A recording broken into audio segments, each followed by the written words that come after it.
Baiklah, tanpa melengahkan masa, izinkan saya perkenalkan pentaklimat kita seterusnya. Okey, so bersama-sama kita pada hari ini, kita ingin jemput Puan Nur Sari Farina Asmuin selaku Pegawai Sains Kanan atau Pegawai Sains PPST bagi sesi taklimat keselamatan dan tata cara di Makmal. Majlis dengan penuh hormatnya mempersilakan.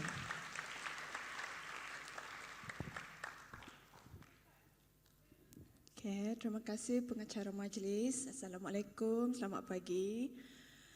Saya tidak akan ambil masa yang lama. Satu, sebab suara saya bergejala. Suara A bergejala. InsyaAllah saya selamat. Okay, dan taklimat keselamatan dan tata cara Makmal pun dia di mana-mana Makmal pun sama. So semua pernah masuk Makmal Sains kan di sekolah. So the basic rules memang samalah. So this one is only for reminder. Dan we proceed lah.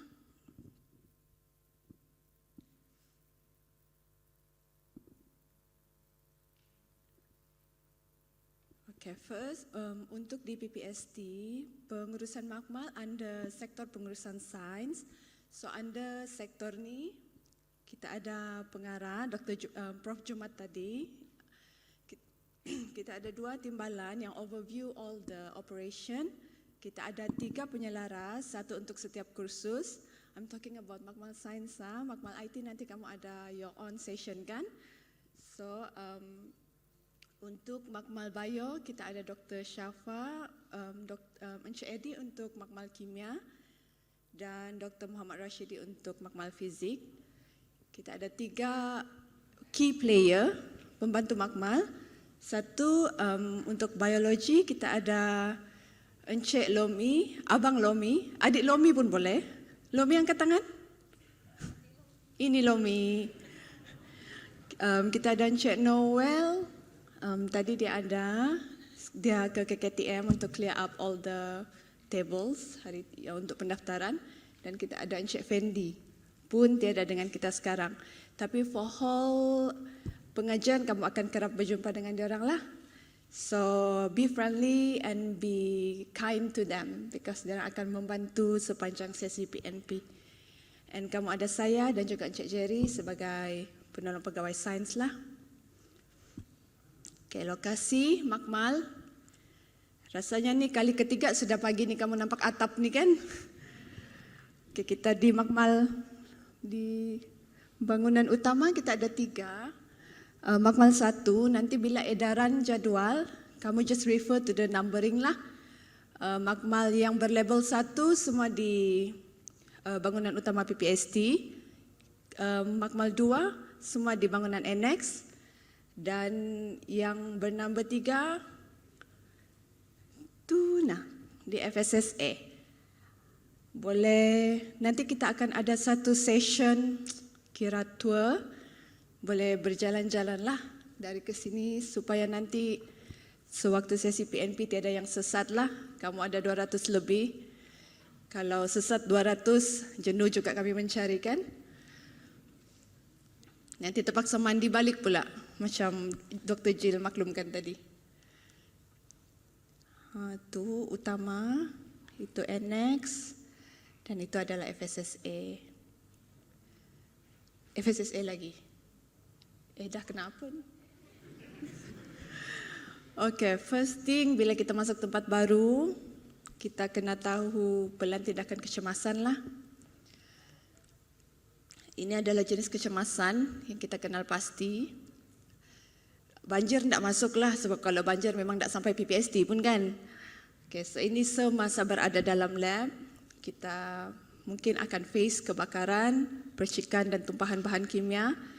Yang last one ni dia rare occasion, tapi kita tidak boleh cakap dia tidak berlaku lah. It happened before and we expect it to happen lah. So masuk dalam lab first, nanti during the tour kita boleh tengok sekali.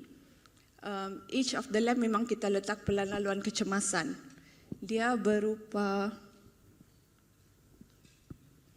di sini tiada, mungkin di luar. Tapi nanti di lab kita tunjuklah, dia tandakan the fastest route untuk kita escape. So dalam tu juga kita akan ada lokasi tempat berkumpul. Tempat berkumpul ni penting because di sana kita akan buat head count. Jadi waktu kamu masuk lab tu nanti memang ada log kena isi dan nanti kita akan count di tempat berkumpul lah. Nombor telefon kecemasan kita memang ada lekat di setiap makmal, boleh save. Dan lokasi alat bantu kecemasan pun kena pastikanlah di mana lokasi. Kita ada alat, the basic ones kita ada ni lah, alat pemadam api, seperti pertolongan cemas, safety shower dan eye wash. Safety shower dengan eye wash ni pernah nampak? Yang pernah angkat tangan? Oh, ramai juga. Okey, nanti boleh tengoklah. Okey, ini prosedur dia. Juga ada nampak source of fire, boleh maklumkan kepada kaki tangan. Jangan lari seorang tahu. Tapi kalau besar tu, fire yang besar biasanya akan trigger fire alarm. Kalau ada kecil, maklumkan. And kalau kecemasan memerlukan pengungsian, evacuation, pelajar dikehendaki meninggalkan meja kerja dan keluar menuju ke tempat berkumpul. That's why kita kena tahu di mana tempat berkumpul lah, ikut laluan kecemasan. Untuk splash dan tumpahan, kalau kena mata, boleh pergi ke eye wash station. Biasanya dia di depan tu, nanti kamu tengok di manalah. Guna sarung tangan, alirkan air dari dalam keluar selama 20 minit. Kalau anggota badan, kalau kecil, yang mengalihkan pakaian tercemar ni, biasanya lab coat sajalah. Janganlah pula alihkan semua kan. Sebab safety shower tu dia di dalam. Dia di dalam dan tidak bertutup. Sebab tu kita mesti pakai lab coat.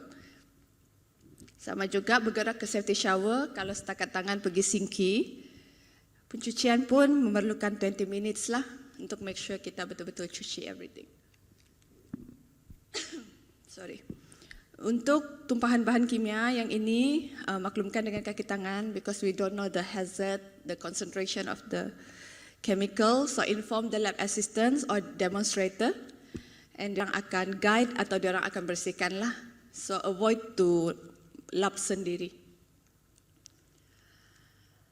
Okay, untuk gempa bumi, kita ada Indonesian and Korean kan rasanya. Dia orang more faham benda ni. So kita ambil drop, cover and hold. Drop, berlindung di bawah meja atau mana-mana perabot yang boleh berlindung. Atau jika tiada, rendahkan badan. Menghampiri lantai. Cover, lindungi muka dan kepala dengan menggunakan lengan. Dan jauhkan diri dari tingkap, cermin atau apa-apa yang boleh jatuh. And hold. Kalau berada di bawah, sila hold perabot tu until keadaan settle lah. Kita mau avoid daripada terhempap benda yang melindungi kita sepatutnya. Okay, etika berpakaian, saya ulang semula. Untuk rambut panjang, sila ikat sebelum masuk ke makmal. Untuk tudung, sila kemaskan, dipin pada baju ataupun dimasukkan ke dalam lab coat lah. Kita tak mahu kalau kita handle fire, bukan pula kita jumpa fire, kita pula on fire kan. So, be careful. Sila pakai seluar panjang, skirt panjang dan kasut bertutup. Ini kita mau avoid daripada terkena tadilah yang splash and everything. So kita ambil langkah berjaga-jaga. Walaupun kita sediakan alat kecemasan, prevention is better lah kan. So untuk, barang kemas, tali leher tidak dibenarkan di dalam makmal, baju longgar tidak digalakkan. Tapi sekiranya pakai, perlu dikemaskan jugalah, kemaskan dalam lab coat. Okay, ini adalah ringkasan lah yang tadi tu, long pants and skirt, closed-toed shoes, no loose clothing, kemaskan dengan lab coat dan no dangling jewelry. Kalau ada pakai jam kah waktu tu, pakai gelang, keluarkanlah, simpan di bag. Okay, this one is for your own personal safety. Sila gunakan kot makmal. Kami akan sediakan gloves, so wear your gloves, mask. This one memang SOP lah. Guna goggles, tidak semua eksperimen menggunakan goggles. Sekiranya perlu, pakai dan keep washing your hands. Okay, this one is for housekeeping sajalah. Pastikan meja kemas dan bersih. Meja lab tu dia come in island, so kamu akan share. So make sure dia bersih dan kemaslah selepas digunakan. Pastikan laluan ke pintu kecemasan clear dan juga rujuk kaki tangan bertugaslah untuk buang sisa. Jangan buang sendiri dalam sinki unless you are told so lah. Okay, ini adalah good lab practices. Sekejap apa? Excuse me. Okay, beg dan barang peribadi letakkan di rak, jangan bawa ke meja kerja. Safety data sheet untuk bahan kimia, yang ini boleh baca before. Kamu ada manual lab kan? Nanti kamu bacalah. Boleh Google juga safety data sheet. This one is for untuk tahu bahaya bahan kimia yang akan digunakan.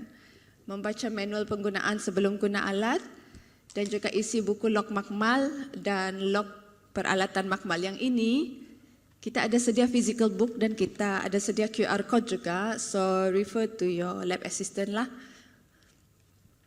Okay, reminder, yang ini memang semua tahulah, makan dan minum tidak dibenarkan, rokok dan vape tidak dibenarkan, bukan sahaja di dalam makmal, juga di seluruh kawasan kampus. Penggunaan telefon bimbit tidak dibenarkan semasa sesi PNP di dalam makmal. Jika diperlukan untuk mengambil gambar, hanya satu wakil bagi setiap grup lah untuk ambil gambar. Dan tidak dibenarkan masuk ke dalam makmal dan guna peralatan makmal tanpa kebenaran. Dilarang bermain dan berlari, mungkin mau tambah bertiktok juga di dalam. Kejapa, sorry. Any accident, injury, di makmal perlu dilaporkan dengan keadaan segera. Sebab yang ini memang ada, memang happen, usually yang kecil lah, tapi ada juga yang melibatkan ambulans dipanggil. So please be aware of your friends. Kalau ada apa-apa sila laporkanlah. So any yang rosak ke apapun maklumkan, sebab kita tidak mahu apa-apa jatuh kepada student lah. Yang ini, yang first tadi tu, dilarang bermain berlari tu, dia rujuk di bawah tu. Kamu lari-lari, pecah. Pecah kaca, pecah gelas tu kan. Inilah balasan dia. Untuk yang first pecah, kita denda RM5 lah. Kalau orang yang sama pun memecahkan juga, asyik berlari tu, kita denda RM10 dan seterusnya RM50 lah. Tapi dia mesti disebabkan kecuaian. Kalau dia jatuh, pecah sebab dia panas, tidaklah didenda. Yang ini mungkin lain daripada makmal sekolah lah. UMS kita disijilkan under OSH. Kamu pun baru lepasan sekolah, so this one might be new lah. So, ini adalah dasar UMS. UMS berjanji committed untuk menjaga keselamatan, kesihatan dan kebajikan mana-mana orang lain yang mungkin terjejas dengan aktiviti PNP, pengajaran dan pembelajaran. So UMS sudah janji untuk jaga keselamatan dan kesihatan semua warga.